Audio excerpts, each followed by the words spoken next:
Assalamualaikum warahmatullahi wabarakatuh. Alhamdulillah, alhamdulillahirabbil alamin. Salam sehat untuk saudaraku semua.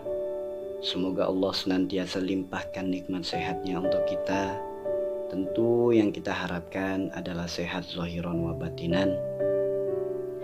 Dan semoga Allah senantiasa bimbing hati dan lisan kita untuk senantiasa bersolawat kepada kekasihnya, yaitu Sayyidina Nabi besar Muhammad Rasulullah Sallallahu Alaihi Wasallam. Saudaraku, ada kalanya dalam hidup ini kita merasakan sehat, dan ada kalanya kita juga merasakan sakit.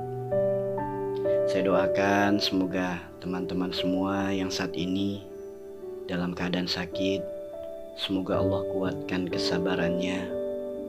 Semoga sakitnya menjadi asbab penggugur dosa-dosanya. Semoga Allah berikan kesembuhan, sembuh yang diiringi dengan keimanan dan ketakwaan. Amin ya Allah ya Rabbal Alamin. Ketika kita sehat, hendaknya kita selalu bersyukur kepada Allah. Bersyukur atas nikmat sehat yang kita dapat. Dengan kesehatan yang ada pada diri kita, banyak sekali nikmat lainnya yang dapat kita rasakan. Dengan sehat tentu ibadah kita semakin nikmat. Dengan sehat aktivitas kita juga semakin lancar. Sebaliknya, ketika kita sedang sakit, hendaknya kita bersabar atas sakit yang menimpa diri kita. Selain itu, dengan sakit ini tentunya kita sadar bahwa nikmat sehat begitu sangat berharga. Dan nikmat sehat merupakan anugerah Allah yang luar biasa. Sebagai seorang yang beriman, sudah selayaknya kita meyakini bahwa ada hikmah di balik sakit yang kita alami. Sebagai bahan renungan, kenapa Allah memberi kita sakit? Kenapa penyakit ini Allah berikan untuk kita? Pasti Allah memiliki maksud, saudaraku. Ya. Dan kebanyakan di antara kita ketika Allah beri sakit, Allah kasih sakit, tentu hal yang pertama kali diingat adalah obat. Ikhtiar bagaimana caranya untuk segera sembuh. Bahkan ada orang-orang yang sakit karena sudah terlalu lama, sakit yang tak kunjung sembuh. Terkadang sampai melakukan hal-hal yang justru bisa menjauhkan dirinya dari Allah. Terkadang namanya orang sakit ya, mendapat saran dari A, dari B, dari C, apapun ia lakukan. Nah, yang bahaya itu ketika diberikan sakit, dia mencari alternatif yang menjanjikan langsung sembuh, dan terkadang justru memakai cara-cara yang bisa menjadikan asbab dosa. Dengan ditentukannya mahar sekian, dengan syarat harus ada binatang tertentu, harus ada pohon-pohon tertentu, yang sebenarnya syarat itu sangat sulit untuk kita cari. Tapi namanya orang sakit, terkadang rela melakukan hal tersebut. Bahkan sampai rela berhutang demi untuk sebuah obat. Nah, fenomena seperti ini masih sering terjadi di kalangan kita. Sadarilah saudaraku, pada hakikatnya Allah yang memberi kita sehat. Allah pula yang memberi kita sakit. Allah yang menghidupkan kita, Allah pula yang mematikan kita. Allah yang memiliki obat, Allah pula yang akan mengobati. Allah yang memiliki kesembuhan, Allah pula yang akan menyembuhkan. Ketika kita diberikan sakit, sudah sepantasnya kita dekati Allah, karena Allah lah yang maha memiliki obat. Karena hanya Allah lah yang mampu menyembuhkan sakit kita.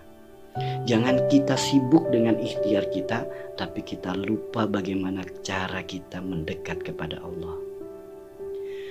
Sakit itu dikarenakan karena satu, tentu karena hubungan kita dengan Allah. Kedua, karena hubungan kita dengan orang-orang sekitar kita, yang sering disebut hablum minallah dan hablum minanas. Nah, sakit itu terdiri dari 3 kategori. Yang pertama adalah sakit sebagai ujian. Sakit sebagai ujian ini adalah ketika seseorang yang sedang mengalami fase keimanan yang sedang naik. Dia istiqomah dengan ibadahnya, istiqomah dengan amal baiknya.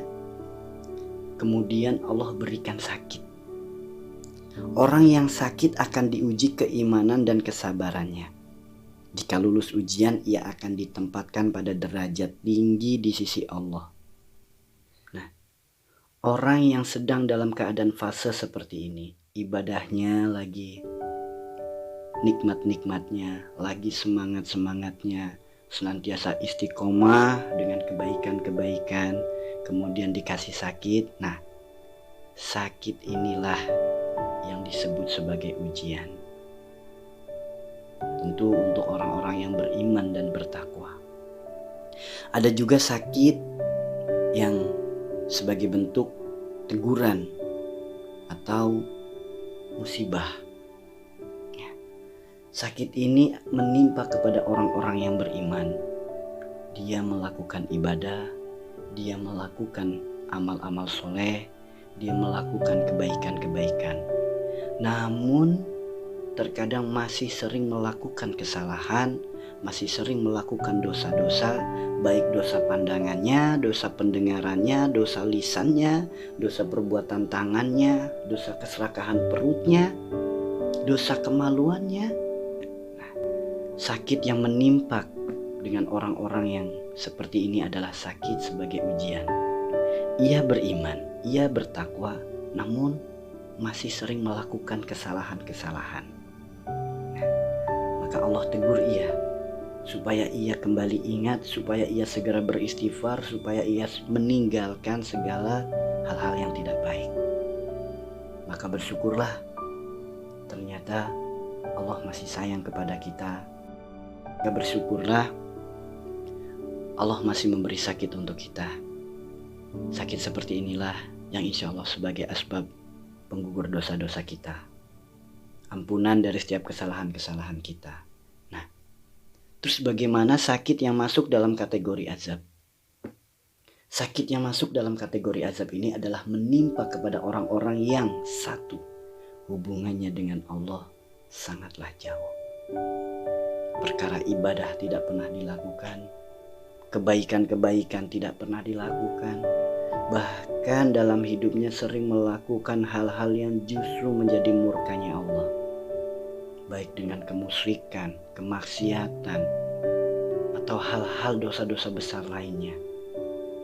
Bahkan orang tersebut ketika melakukan kesalahan, ketika melakukan dosa besar, hati kecilnya pun tidak berbisik untuk menyesal. Kemudian orang ini dikasih sakit. Nah, sakit inilah yang dalam kategori azab. Tentu hanya diri kita sendiri yang paham, hanya diri kita sendiri yang tahu sakit kita ini dalam kategori ujian, teguran, atau azab. Ya.